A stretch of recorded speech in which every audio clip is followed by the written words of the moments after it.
ಬಿಹಾರ ಫಲಿತಾಂಶ 2025ಕ್ಕೆ ವಿಶೇಷ ಕಾರ್ಯಕ್ರಮಕ್ಕೆ ಸ್ವಾಗತ.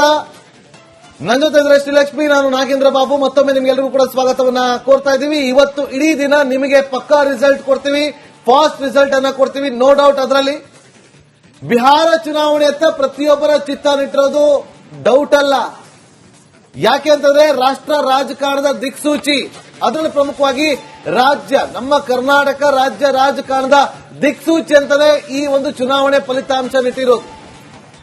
ಇವತ್ತು ಮಹಾಗಠಬಂಧನ್ ಅನೇಕ ವಿಚಾರಗಳನ್ನ ಇಟ್ಟುಕೊಂಡು ಪ್ರಚಾರವನ್ನ ಮಾಡಿದೆ. ನಿರುದ್ಯೋಗ, ಮೈಗ್ರೇಷನ್, ಇದೆಲ್ಲವನ್ನು ಕೂಡ ಇಟ್ಟುಕೊಂಡು ಆಡಳಿತಾರೂಢ ಪಕ್ಷವನ್ನ ಕಟ್ಟಿ ಹಾಕುವಂತ ಪ್ರಯತ್ನವನ್ನ ಮಾಡುವ ವಿಶ್ವಾಸದಲ್ಲಿತ್ತು. ಆದ್ರೆ ಬಿಹಾರ ವಿಧಾನಸಭಾ ಮತಯುದ್ಧದಲ್ಲಿ ಗೆಲ್ಲೋದು ಯಾರು? ಘಟಾನುಘಟಿಗಳ ಭವಿಷ್ಯ ಏನಾಗುತ್ತೆ? ಮತದಾರ ಪ್ರಭು ಯಾರಿಗೆ ಮಣೆ ಹಾಕ್ತಾನೆ? ಬಿಹಾರದ ಹಾರವನ್ನ ತೊಡಸ್ತಾನೆ. ಸ್ಟ್ರಾಂಗ್ ರೂಮ್ ಓಪನ್ಗೆ ಸಿದ್ಧತೆ. ಕೆಲವೇ ಕ್ಷಣಗಳಲ್ಲಿ ಮತ ಎಣಿಕೆ ಆರಂಭ ಆಗುತ್ತೆ. ಮತ ಎಣಿಕೆ ಮುನ್ನವೇ ಅಭ್ಯರ್ಥಿಗಳಿಂದ ಟೆಂಪಲ್ ರನ್ ಶುರುವಾಗಿದೆ. ವಿಜಯ್ ಸಿನ್ಹಾ ಅವರು, ಬಿಹಾರದ ಡಿಸಿಎಂ, ಇವತ್ತು ಟೆಂಪಲ್ ರನ್ ಶುರು ಮಾಡಿಕೊಂಡಿದ್ದಾರೆ. ಮತ್ತೊಂದು ಕಡೆ ಅಹಿತಕರ ಘಟನೆ ನಡೆದಂತೆ ಪೊಲೀಸರು ಪಹರೆಯನ್ನ ಮಾಡಿಕೊಂಡಿದ್ದಾರೆ. Republic non stop live coverage. ಮತ್ತೊಮ್ಮೆ ಹೇಳ್ತಾ ಇದ್ದೀನಿ, ಮಗದೊಮ್ಮೆ ಹೇಳ್ತಾ ಇದ್ದೀನಿ, ಪಕ್ಕಾ ರಿಸಲ್ಟ್ ಕೊಡ್ತೀವಿ, ಫಾಸ್ಟ್ ರಿಸಲ್ಟ್ ಅನ್ನ ಕೊಡ್ತೀವಿ, ಪರ್ಫೆಕ್ಟ್ ರಿಸಲ್ಟ್ ಅನ್ನ ಕೊಡ್ತೀವಿ, ನೋ ಡೌಟ್. ಅಂದ್ರೆ ಈ ಬಾರಿ ಚುನಾವಣೆಯಲ್ಲಿ ಮತದಾರ ಪ್ರಭು ಯಾರಿಗೆ ಮಣೆ ಹಾಕಿದ್ದಾನೆ ಅನ್ನೋದು ಇನ್ನೇನು ಕೆಲವೇ ಕ್ಷಣಗಳಲ್ಲಿ ಗೊತ್ತಾಗುತ್ತೆ. ಆದ್ರೆ ಮತದಾರನ ಪಲ್ಸ್ ಹೇಗಿತ್ತು ಅನ್ನೋದನ್ನ ತುಂಬಾ ಹತ್ತಿರದಿಂದ ಅದನ್ನ ಚೆಕ್ ಮಾಡ್ಕೊಂಡು ಬಂದವರು, ಅದನ್ನ ಅರ್ಥ ಮಾಡ್ಕೊಂಡು ಬಂದವರು ಕೆಲವೇ ಕ್ಷಣಗಳಲ್ಲಿ ನಮ್ಮೊಂದಿಗೆ ಲೈವ್ ನಲ್ಲಿ ಜಾಯ್ನ್ ಆಗಿರ್ತಾರೆ. ಇವತ್ತು ಇಡೀ ದಿನ ನಮ್ಮೊಂದಿಗೆ ಅವರು ಇರ್ತಾರೆ. ನಾನು ಆಗ್ಲೇ ಹೇಳಿದೆ, ಬಿಹಾರದ ಪಲ್ಸ್, ಮತದಾರ ಪ್ರಭುವಿನ ಪಲ್ಸ್ ಹೇಗಿದೆ ಅನ್ನೋದನ್ನ ಬಹಳ ಹತ್ತಿರದಿಂದ ಗ್ರಾಮೀಣ ಭಾಗಕ್ಕೆ ಹೋಗಿ ಅಲ್ಲಿನ ಮತದಾರ ಪ್ರಭುವಿನ ಮನದಾಳದಲ್ಲಿ ಏನಿದೆ ಅನ್ನೋದನ್ನ ಅವರಿಂದನೇ ಅರ್ಥ ಮಾಡಿಕೊಂಡು ಬಿಹಾರದ 243 ಕ್ಷೇತ್ರಗಳ ಪೈಕಿ ಬಹುತೇಕ ವಿಧಾನಸಭಾ ಕ್ಷೇತ್ರಗಳಲ್ಲಿ ಪ್ರಯಾಣವನ್ನ ಮಾಡಿ ಅಲ್ಲಿನ ಜಾತಿ ಲೆಕ್ಕಾಚಾರ, ಅಲ್ಲಿನ ಜನರ ಮೂಡ್,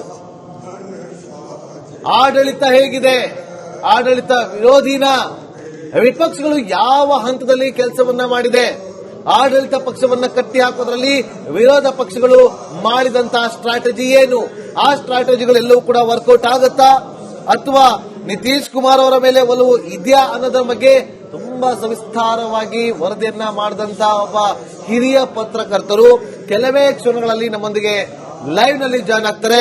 ಇವತ್ತು ಇಡೀ ದಿನ ಅವರು ನಮ್ಮೊಂದಿಗೆ ಇರ್ತಾರೆ. ಬಿಹಾರದ ಚುನಾವಣೆಯ ಫಲಿತಾಂಶದ ಬಗ್ಗೆ ಅವರು ಕೂಡ ಒಂದಷ್ಟು ವಿಚಾರಗಳನ್ನು ನಿಮ್ಮ ಮುಂದೆ ಹಂಚಿಕೊಳ್ತಾ ಹೋಗ್ತಾರೆ. ಅಷ್ಟೇ ಅಲ್ಲ, ಬಿಹಾರ ಚುನಾವಣೆಯ ಫಲಿತಾಂಶ ಕರ್ನಾಟಕ ರಾಜ್ಯದ ರಾಜಕೀಯದ ದಿಕ್ಸೂಚಿ ಅಂತ ಕೂಡ ಹೇಳಲಾಗ್ತಾ ಇದೆ. ಆದ್ರೆ ನಾವು ಒಂದಷ್ಟು ಮೆಲ್ಕನ್ನು ಹಾಕ್ಬಿಡೋದಾದ್ರೆ ಟೋಟಲ್ 243 ಕ್ಷೇತ್ರಗಳು, 122 ಮ್ಯಾಜಿಕ್ ನಂಬರ್. ಯಾರಿಗೆ 122 ನಂಬರ್ ಬರುತ್ತೋ ಅವರು ಅಧಿಕಾರದ ಚುಕ್ಕಾಣಿ ಹಿಡಿತಾರೆ. ಅಂದ್ರೆ ಅಧಿಕಾರದ ಚುಕ್ಕಾಣಿ ಬಿಜೆಪಿ ಹಿಡಿಯುತ್ತಾ, ಕಾಂಗ್ರೆಸ್ ಹಿಡಿಯುತ್ತಾ ಅನ್ನೋದಕ್ಕಿಂತ ನಿತೀಶ್ ಕುಮಾರ್ ಅವರೇ ಮತ್ತೊಮ್ಮೆ ಮುಖ್ಯಮಂತ್ರಿ ಆಗ್ತಾರಾ ಅಥವಾ ತೇಜಸ್ ಯಾದವ್ ಅವರು ಆಗ್ತಾರಾ ಅನ್ನೋದು ಬಹಳ ಕುತೂಹಲಕ್ಕೆ ಕಾರಣವಾಗ್ತಾ ಇದೆ. ಬಹಳ ಕುತೂಹಲಕ್ಕೆ ಕಾರಣವಾಗಿರೋದು ಯಾಕೆಂದ್ರೆ ಇವತ್ತು ಬಿಜೆಪಿ ಸ್ಟ್ರಾಟಜಿಯನ್ನ ಮಾಡಿಕೊಂಡು ಅಭ್ಯರ್ಥಿಗಳನ್ನ ಆಯ್ಕೆ ಮಾಡಿಕೊಂಡಿದೆ. ಯಾರು ಹೆಚ್ಚು ಅಲ್ಲಿ ಜನಪ್ರಿಯರಾಗಿದ್ರು ಅವರನ್ನ ಹುಡುಕಿ ಅವರಿಗೆ ಟಿಕೆಟ್ ಅನ್ನ ಕೊಡುವಂತ ಕೆಲಸವನ್ನ ಮಾಡ್ತೀವಿ ಇವತ್ತು ಬಿಜೆಪಿ. ಮೈಥಿಲಿ ಒಬ್ರು ಸಿಂಗರ್, ಆಕೆ ಬಹಳ ದೊಡ್ಡ ಮಟ್ಟದಲ್ಲಿ ಸೋಷಿಯಲ್ ಮೀಡಿಯಾದಲ್ಲಿ ಫಾಲೋವರ್ಸ್ ಅನ್ನು ಹೊಂದಿರುವಂತಹ ಗಾಯಕಿ. ಆಕೆಗೆ ಹುಡುಕಿ ಆಕೆಗೆ ಟಿಕೆಟ್ ಅನ್ನು ಕೊಡುವಂತ ಕೆಲಸವನ್ನ ಮಾಡ್ತು. ಹೀಗೆ ಬಹಳ ಕುತೂಹಲಕ್ಕೆ ಕಾರಣವಾಗಿರೋದು ಈ ಜೆಡಿಯು ಬಿಜೆಪಿ ಒಂದು ಕಡೆ ಆದ್ರೆ ಮತ್ತೊಂದು ಕಡೆ ಆರ್ಜೆಡಿ ಕಾಂಗ್ರೆಸ್. ಈ ಎರಡೂ ಮೈತ್ರಿಕೂಟಗಳ ಸ್ಟ್ರಾಟಜಿ ವರ್ಕೌಟ್ ಆಗಿದೆ ಅನ್ನೋದು ಇನ್ನೇನು ಕೆಲವೇ ಕ್ಷಣಗಳಲ್ಲಿ ಗೊತ್ತಾಗುತ್ತೆ. ಸ್ಟ್ರಾಂಗ್ ರೂಮ್ ಓಪನ್ಗೆ ಸಿದ್ಧತೆ ಮಾಡಿಕೊಳ್ಳಲಾಗಿದೆ. ಮತ್ತೊಂದು ಕಡೆ ಈ ಬಾರಿಯ ಚುನಾವಣೆಯಲ್ಲಿ ಯಾವುದೇ ರೀತಿಯಾದಂತಹ ಅಹಿತಕರ ಘಟನೆಗಳು ನಡೆಯಲಿಲ್ಲ, ಇವತ್ತು ಕೂಡ ನಡೆಯಬಾರದು ಅನ್ನೋ ನಿಟ್ಟಿನಲ್ಲೇ ಹೆಚ್ಚಿನ ಸಂಖ್ಯೆಯಲ್ಲಿ ಭದ್ರತೆಯನ್ನ ಮಾಡಿಕೊಳ್ಳಲಾಗಿದೆ.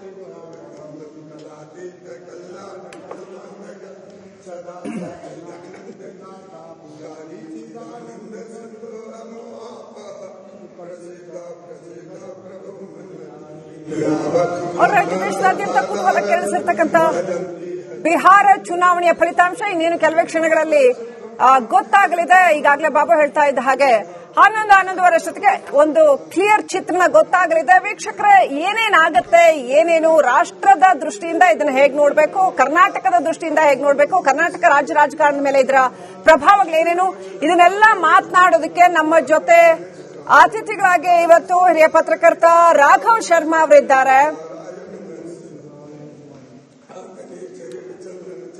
ಬಿಹಾರ ಫಲಿತಾಂಶ 2025ಕ್ಕೆ ವಿಶೇಷ ಕಾರ್ಯಕ್ರಮಕ್ಕೆ ಸ್ವಾಗತ. ನನ್ನ ಜೊತೆ ಇದ್ರೆ ಶ್ರೀಲಕ್ಷ್ಮಿ, ನಾನು ನಾಗೇಂದ್ರ ಬಾಬು. ಮತ್ತೊಮ್ಮೆ ನಿಮ್ಗೆಲ್ಲರಿಗೂ ಕೂಡ ಸ್ವಾಗತವನ್ನ ಕೋರ್ತಾ ಇದ್ದೀವಿ. ಇವತ್ತು ಇಡೀ ದಿನ ನಿಮಗೆ ಪಕ್ಕಾ ರಿಸಲ್ಟ್ ಕೊಡ್ತೀವಿ, ಫಾಸ್ಟ್ ರಿಸಲ್ಟ್ ಅನ್ನ ಕೊಡ್ತೀವಿ, ನೋ ಡೌಟ್. ಅದರಲ್ಲಿ ಬಿಹಾರ ಚುನಾವಣೆ ಅಂತ ಪ್ರತಿಯೊಬ್ಬರ ಚಿತ್ತಾನಿಟ್ಟಿರೋದು ಡೌಟ್ ಅಲ್ಲ. ಯಾಕೆ ಅಂತಂದ್ರೆ ರಾಷ್ಟ್ರ ರಾಜಕಾರಣದ ದಿಕ್ಸೂಚಿ, ಅದರಲ್ಲಿ ಪ್ರಮುಖವಾಗಿ ನಮ್ಮ ಕರ್ನಾಟಕ ರಾಜ್ಯ ರಾಜಕಾರಣದ ದಿಕ್ಸೂಚಿ ಅಂತಾನೆ ಈ ಒಂದು ಚುನಾವಣೆ ಫಲಿತಾಂಶ ನಿಟ್ಟಿರೋದು. ಇವತ್ತು ಮಹಾಗಠಬಂಧನ್ ಅನೇಕ ವಿಚಾರಗಳನ್ನ ಇಟ್ಟುಕೊಂಡು ಪ್ರಚಾರವನ್ನ ಮಾಡಿದೆ. ನಿರುದ್ಯೋಗ, ಮೈಗ್ರೇಷನ್, ಇದೆಲ್ಲವನ್ನು ಕೂಡ ಇಟ್ಟುಕೊಂಡು ಆಡಳಿತಾರೂಢ ಪಕ್ಷವನ್ನ ಕಟ್ಟಿ ಹಾಕುವಂತ ಪ್ರಯತ್ನವನ್ನ ಮಾಡುವ ವಿಶ್ವಾಸದಲ್ಲಿತ್ತು. ಆದ್ರೆ ಬಿಹಾರ ವಿಧಾನಸಭಾ ಮತಯುದ್ಧದಲ್ಲಿ ಗೆಲ್ಲೋದು ಯಾರು, ಘಟಾನುಘಟಿಗಳ ಭವಿಷ್ಯ ಏನಾಗುತ್ತೆ, ಮತದಾರ ಪ್ರಭು ಯಾರಿಗೆ ಮಣೆ ಹಾಕ್ತಾನೆ, ಬಿಹಾರದ ಹಾರವನ್ನ ತೊಡಿಸ್ತಾನೆ. ಸ್ಟ್ರಾಂಗ್ ರೂಮ್ ಓಪನ್ಗೆ ಸಿದ್ಧತೆ. ಕೆಲವೇ ಕ್ಷಣಗಳಲ್ಲಿ ಮತ ಎಣಿಕೆ ಆರಂಭ ಆಗುತ್ತೆ. ಮತ ಎಣಿಕೆ ಮುನ್ನವೇ ಅಭ್ಯರ್ಥಿಗಳಿಂದ ಟೆಂಪಲ್ ರನ್ ಶುರುವಾಗಿದೆ. ವಿಜಯ್ ಸಿನ್ಹಾ ಅವರು, ಬಿಹಾರದ ಡಿಸಿಎಂ, ಇವತ್ತು ಟೆಂಪಲ್ ರನ್ ಶುರು ಮಾಡಿಕೊಂಡಿದ್ದಾರೆ. ಮತ್ತೊಂದು ಕಡೆ ಅಹಿತಕರ ಘಟನೆ ನಡೆದಂತೆ ಪೊಲೀಸರು ಪಹರೆಯನ್ನ ಮಾಡಿಕೊಂಡಿದ್ದಾರೆ. ರಿಪಬ್ಲಿಕನ್ದಲ್ಲಿ ನಾನ್ ಸ್ಟಾಪ್ ಲೈವ್ ಕವರೇಜ್. ಮತ್ತೊಮ್ಮೆ ಹೇಳ್ತಾ ಇದ್ದೀನಿ, ಮಗದೊಮ್ಮೆ ಹೇಳ್ತಾ ಇದ್ದೀನಿ, ಪಕ್ಕಾ ರಿಸಲ್ಟ್ ಕೊಡ್ತೀವಿ, ಫಾಸ್ಟ್ ರಿಸಲ್ಟ್ ಅನ್ನು ಕೊಡ್ತೀವಿ, ಪರ್ಫೆಕ್ಟ್ ರಿಸಲ್ಟ್ ಅನ್ನು ಕೊಡ್ತೀವಿ, ನೋ ಡೌಟ್. ಅದು ಈ ಬಾರಿ ಚುನಾವಣೆಯಲ್ಲಿ ಮತದಾರ ಪ್ರಭು ಯಾರಿಗೆ ಮಣೆ ಹಾಕಿದ್ದಾನೆ ಅನ್ನೋದು ಇನ್ನೇನು ಕೆಲವೇ ಕ್ಷಣದಲ್ಲಿ ಗೊತ್ತಾಗುತ್ತೆ. ಆದ್ರೆ ಮತದಾರನ ಪಲ್ಸ್ ಹೇಗಿತ್ತು ಅನ್ನೋದನ್ನ ತುಂಬಾ ಹತ್ತಿರದಿಂದ ಅದನ್ನ ಚೆಕ್ ಮಾಡ್ಕೊಂಡು ಬಂದವರು, ಅದನ್ನ ಅರ್ಥ ಮಾಡ್ಕೊಂಡ್ ಬಂದವರು ಕೆಲವೇ ಕ್ಷಣಗಳಲ್ಲಿ ನಮ್ಮೊಂದಿಗೆ ಲೈವ್ ನಲ್ಲಿ ಜಾಯ್ನ್ ಆಗಿರ್ತಾರೆ.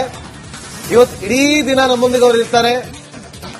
ನಾನು ಆಗ್ಲೇ ಹೇಳಿದೆ, ಬಿಹಾರದ ಪಲ್ಸ್, ಮತದಾರ ಪ್ರಭುವಿನ ಪಲ್ಸ್ ಹೇಗಿದೆ ಅನ್ನೋದನ್ನ ಬಹಳ ಹತ್ತಿರದಿಂದ ಗ್ರಾಮೀಣ ಭಾಗಕ್ಕೆ ಹೋಗಿ ಅಲ್ಲಿನ ಮತದಾರ ಪ್ರಭುವಿನ ಮನದಾಳದಲ್ಲಿ ಏನಿದೆ ಅನ್ನೋದನ್ನ ಅವರಿಂದನೇ ಅರ್ಥ ಮಾಡಿಕೊಂಡು ಬಿಹಾರದ 243 ಕ್ಷೇತ್ರಗಳ ಪೈಕಿ ಬಹುತೇಕ ವಿಧಾನಸಭಾ ಕ್ಷೇತ್ರಗಳಲ್ಲಿ ಪ್ರಯಾಣವನ್ನ ಮಾಡಿ ಅಲ್ಲಿನ ಜಾತಿ ಲೆಕ್ಕಾಚಾರ, ಅಲ್ಲಿನ ಜನರ ಮೂಡ್,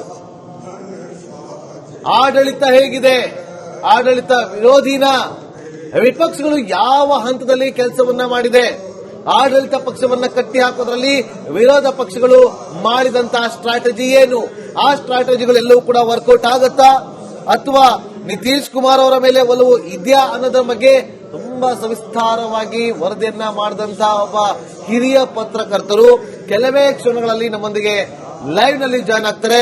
ಇವತ್ತು ಇಡೀ ದಿನ ಅವರು ನಮ್ಮೊಂದಿಗೆನೇ ಇರ್ತಾರೆ.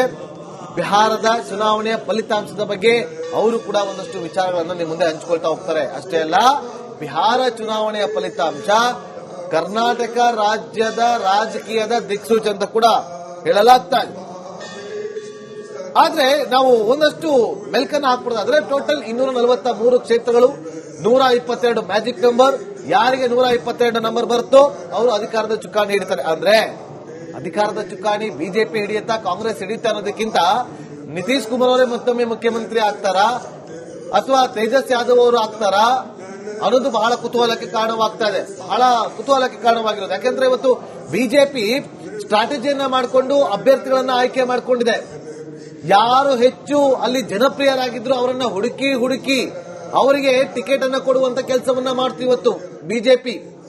ಮೈಥಿಲಿ ಒಬ್ರು ಸಿಂಗರ್, ಆಕೆ ಬಹಳ ದೊಡ್ಡ ಮಟ್ಟದಲ್ಲಿ ಸೋಷಿಯಲ್ ಮೀಡಿಯಾದಲ್ಲಿ ಫಾಲೋವರ್ಸ್ ಅನ್ನು ಹೊಂದಿರುವಂತಹ ಗಾಯಕಿ, ಆಕೆಗೆ ಹುಡುಕಿ ಆಕೆಗೆ ಟಿಕೆಟ್ ಅನ್ನು ಕೊಡುವಂತ ಕೆಲಸವನ್ನ ಮಾಡ್ತು. ಹೀಗೆ ಬಹಳ ಕುತೂಹಲಕ್ಕೆ ಕಾರಣವಾಗಿರೋದು ಈ ಜೆಡಿಯು ಬಿಜೆಪಿ ಒಂದು ಕಡೆ ಆದ್ರೆ ಮತ್ತೊಂದು ಕಡೆ ಆರ್ಜೆಡಿ ಕಾಂಗ್ರೆಸ್, ಈ ಎರಡೂ ಮೈತ್ರಿಕೂಟಗಳ ಸ್ಟ್ರಾಟಜಿ ವರ್ಕೌಟ್ ಆಗಿದೆಯಾ ಅನ್ನೋದು ಇನ್ನೇನು ಕೆಲವೇ ಕ್ಷಣಗಳಲ್ಲಿ ಗೊತ್ತಾಗುತ್ತೆ. ಸ್ಟ್ರಾಂಗ್ ರೂಮ್ ಓಪನ್ಗೆ ಸಿದ್ಧತೆ ಮಾಡಿಕೊಳ್ಳಲಾಗಿದೆ. ಮತ್ತೊಂದು ಕಡೆ ಈ ಬಾರಿಯ ಚುನಾವಣೆಯಲ್ಲಿ ಯಾವುದೇ ರೀತಿಯಾದಂತಹ ಅಹಿತಕರ ಘಟನೆಗಳು ನಡೆಯಲಿಲ್ಲ, ಇವತ್ತು ಕೂಡ ನಡೆಯಬಾರದು ಅನ್ನೋ ನಿಟ್ಟಿನಲ್ಲೇ ಹೆಚ್ಚಿನ ಸಂಖ್ಯೆಯಲ್ಲಿ ಭದ್ರತೆಯನ್ನ ಮಾಡಿಕೊಳ್ಳಲಾಗಿದೆ.